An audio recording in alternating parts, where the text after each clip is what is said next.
Okay, we are dealing with probably the most common situation with Ace King or Ace King suited you'll ever come across, ever. And that's early game, you get a raise in front of you, and then we're left with the endless, ageless debate. Do you flat call or do you 3-bet? And people kind of argue back and forth about what's best. And I'll tell you this. One of the things that I'm glad I did ever since pretty much game one of my poker career was flat calling here. I would recommend that to every single person ever in sit and goes.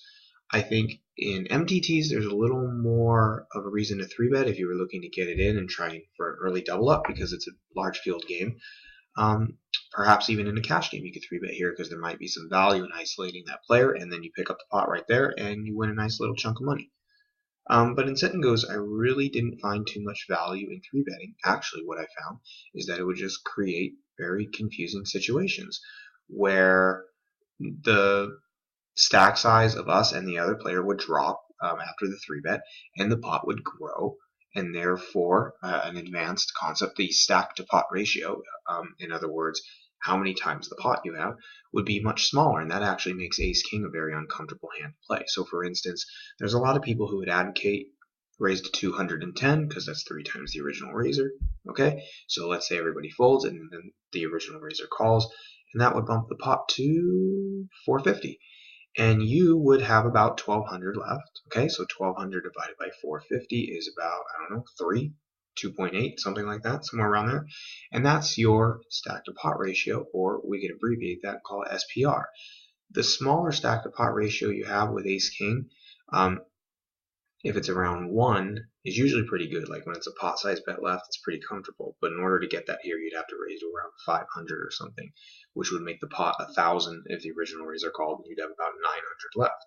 Then you have one pot size bet. It's really easy to play. But Ace King gets really, really confusing when you have 3 times the size of the pot.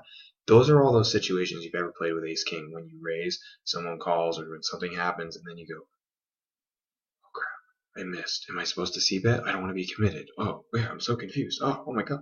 All those uncomfortable post-flop spots you've all ever experienced with Ace King, that's because the SPR was most likely around 3, because, it's annoying. And so that's why I always elect to call this raise.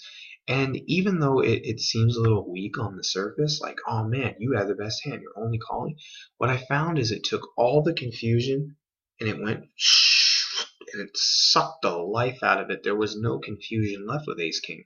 And so early on, I was just playing fit or fold. I hit or I don't, whatever, and I keep everything nice and tidy. And I really like that because the game is not won in the early stages, it's won in the late stages, okay?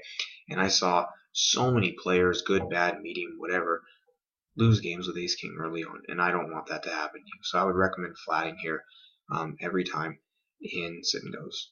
Hope this helps. I hope you remember it. I would save this video if I were you, if this is something big to you, because this is important. See ya.